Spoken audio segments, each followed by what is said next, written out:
12 रबीउल अव्वल हुजूर सल्लल्लाहु अलैहि वसल्लम की ज़ाहिरी वफ़ात का पर्दा फरमाने का दिन है, तो लिहाजा इस दौरान कुमकुमे लगाना, मिलाद मनाना और ख़ुशी का इजहार करना अक़ल कैसे मानती है? बिल्कुल ठीक है, अक़ल से ये सवाल किया जाए तो अक़ल ऐसे ही सवाल करेगी, लेकिन जब आप कुरान और हदीस को समझेंगे तो आपको मालूम चलेगा कि शरीयत के आगे अक़ल की हैसियत नहीं है। शरीयत कुरान और हदीस गालिब है, अक़ल उसके ताबे है। आपका सोचना, मेरा सोचना दीन नहीं है। दीन वो है जो कुरान और हदीस ने हमें समझाया। हदीस पाक का मफ़हूम और फ़िक़्ह का उसूल आप समझ लीजिए कि अगर किसी का आप तसव्वुर कर लेते हैं कि इंतकाल हो गया, मैं आप अलैहिस्सलाम की बात नहीं कर रहा, मैं आपको मसला समझाने की बात कर रहा हूँ। अगर कोई गम की बात है, इंतकाल हो गया है, तो सोग कितने दिन है शरीयत में? बताइए ज़रा सारे बोले 3 दिन। 3 दिन के बाद जायज़ है सोग मनाना? नाजायज़, शरीयत का फ़ैसला है।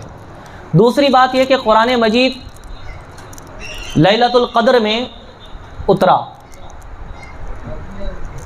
एक वो ख़ास लैलतुल क़द्र थी जिसमें कुरान उतरा। ऐसा तो नहीं कि हुजूर की ज़िंदगी के बाद भी हर लैलतुल क़द्र को कुरान उतरता है, ऐसा तो नहीं है ना। कुरान तो मुकम्मल हो गया, लेकिन सूरह क़द्र की आप तिलावत करें, इसी कुरान में वाज़े मसला बयान है कि वो लैलतुल क़द्र जो है, जिस रात में कुरान उतरा है, वो हर साल उसी फजीलत की हामिल है कि अल्लाह ने उसको 1000 महीनों की इबादत से बरतर और बालातर कर दिया, क्योंकि एक बार कुरान उस शब में आ गया तो जो बरकतें हैं वो लौट लौट कर आती हैं, जो रहमतें वो साला साल लौट लौट कर आती हैं। हुजूर ने फरमाया जिस दिन आदम अलैहिस्सलाम को पैदा किया गया, जिस दिन आदम अलैहिस्सलाम को दुनिया में भेजा गया, वो जुमातुल मुबारक का दिन है। तो जुमा आदम की निस्बत की वजह से, पैदाइश की वजह से, क्योंकि वो हमारे सब इंसानों के वालिद हैं, सारे नबियों के वालिद हैं, इस निस्बत की वजह से जिस दिन आदम अलैहिस्सलाम को बनाया गया, पैदा किया गया या दुनिया में भेजा गया, महबूब ने फरमाया वो दिन उनकी विलादत और पैदाइश का दिन जुमातुल मुबारक का दिन है। हुजूर ने फरमाया इस निस्बत की वजह से इस दिन को हम ईद का दिन कहते हैं, खुशी मनाते हैं। अल्लाह ने इसको बरकत का दिन कर दिया है, क्योंकि एक नबी आदम अलैहिस्सलाम को अल्लाह ने पैदा फरमाया, दुनिया में भेजा। तो क्या एक दिन आए थे फिर हर जुमे को खुशी क्यों? कुरान एक रात में उतरा था, हर साल उस रात में खुशी क्यों? कुरान और हदीस ये समझा रहा है आपको कि जो बरकतें हैं, जो रहमतें हैं, जो नेमतें हैं, जो करम नवाजियां हैं, वो बार बार लौट लौट कर आती हैं, क्योंकि ये दिन अल्लाह के दिन हैं, रहमतों के दिन हैं, इनामात के दिन हैं। नेमतें और रहमतें लौट लौट कर आती हैं। लेकिन जिन कौमों पर जिस दिन अजाब उतरा है, कौम साले पर जो अजाब आया था, कौम हूद पर जो अजाब आया था, कौम समूद पर जो अजाब आया था, उस दिन उस तारीख का कोई तस्करा साल में नहीं है कि लौट लौट कर उस दिन अजाब आएगा, लौट लौट कर उस दिन खौफ करना चाहिए, लौट लौट कर उस दिन अल्लाह से पनाह मांगना चाहिए। ये बात आपको नहीं मिलेगी, बल्कि कुरान और हदीस से आपको दर्स मिलेगा कि जिस दिन अल्लाह ने नेमतें अता फरमाई हैं, करम फरमाया है, इनाम दिया है, जब वो दिन लौट कर आता है तो तुम अल्लाह का जिक्र करो, खुशी मनाओ, अल्लाह वो नेमतें तुम्हें भी अता करेगा। जैसे शब कदर की बरकत लौट कर आती है, जुमे की बरकतें लौट कर आती हैं, ईद की बरकतें लौट कर आती हैं, बकरा ईद की बरकतें लौट कर आती हैं, रमज़ान की बरकतें लौट कर आती हैं, जुमा हर हफ्ते में आता है, उसकी नेमतें लौट कर आती हैं। यानी अल्लाह की शान रहीमी ये है, अल्लाह की रहमत गालिब है, रहमतें और बरकतें लौट कर आती हैं, लेकिन अज़ाबात बार बार लौट कर नहीं आया करते।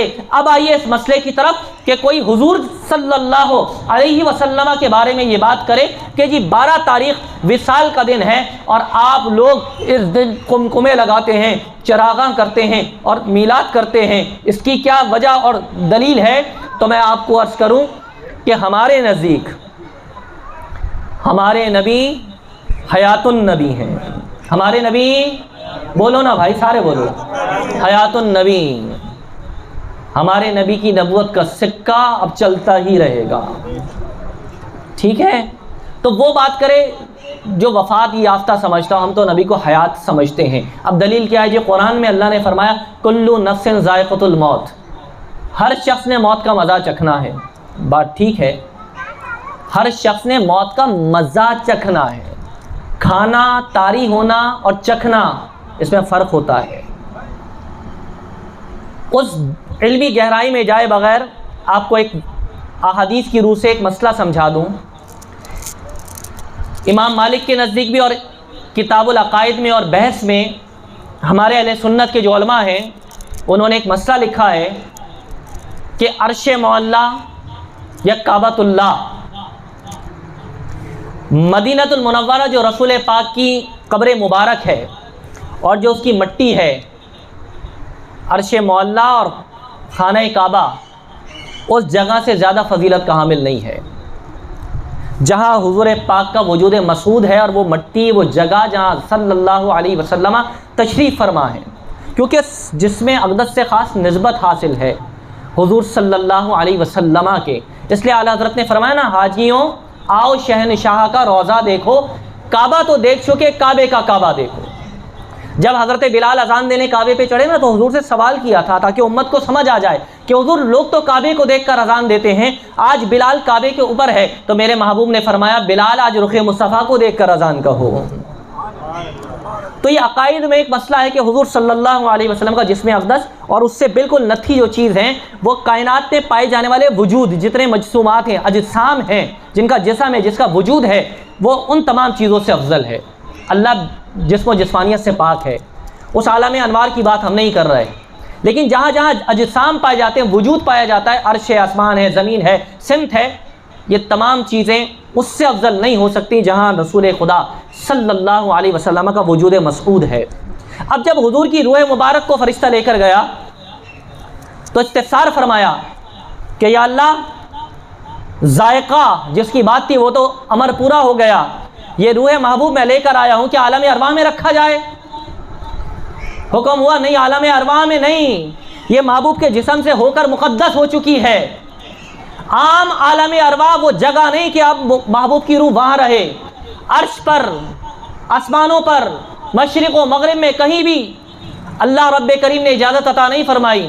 یہ محبوب دو عالم صلی اللہ علیہ وسلم کا وجود صرف دنیا میں باقی ہے جو اتنا بابرکت ہے کہ اس روح کی وسعتوں اور برکتوں کو سمو سکتا ہے، لہذا واپس روح محمدی کو ان کے جسم اطہر میں رکھ دیا جائے۔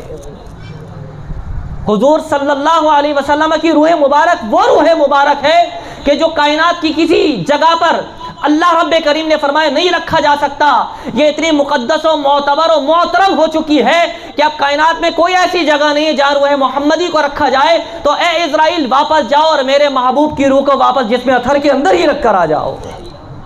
تو جن کی روح واپس لوٹا دی جائے بھلا ان کو بھی کوئی مردہ کہے گا؟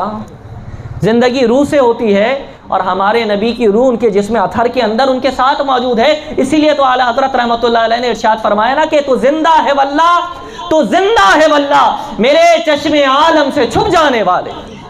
یعنی اگر ہم عالمی اس دنیا کی چشم سے دیکھیں، عقل سے دیکھیں، تو دنیا یہ کہتی ہے جو حضور پردہ فرما گئے ہیں، لیکن اعلیٰ حضرت فرماتے ہیں یہ ظاہری چشم کا عالم ہے، میری چشم عالم سے تو آپ پردہ کر گئے ہیں، لیکن تو زندہ ہے واللہ، تو زندہ ہے واللہ۔